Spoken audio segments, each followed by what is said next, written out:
Okei, eli kun painaa tosta funkista ja sitten tosta ja sitten kääntää päälle, niin nyt se otti pois sen shutterlockin tossa, siihen tulee se off. Ja sitten kun painaa sitä uudestaan ja kääntää, niin siihen tuli on, eli nyt se shutterlock on päällä. Ja se ei silloin viimeksi antanut mun ottaa ollenkaan kuvia, kun se oli päällä. Ja ei varmaan nytkään sitten suostu ottamaan. Ootas.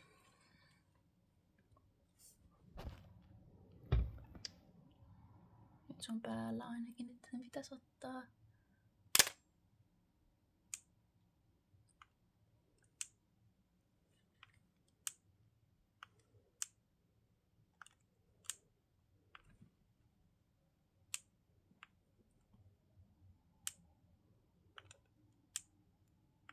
Mutta ei ota. Sitten kun mä painan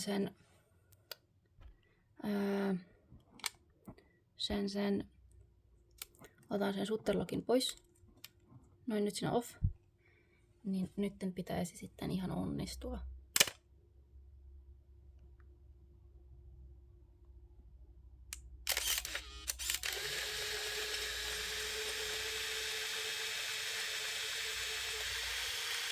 Okei, nyt se otti.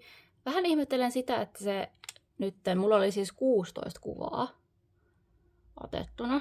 Vai muistaaks 15, 16, en muista. Niin mulla on kuitenkin 24 rulla, niin nyt se vähän niin kuin latasi sen vissiin, että se on niin kuin vissiin koko rulla kuvattu. No, katsotaan, teetän ja...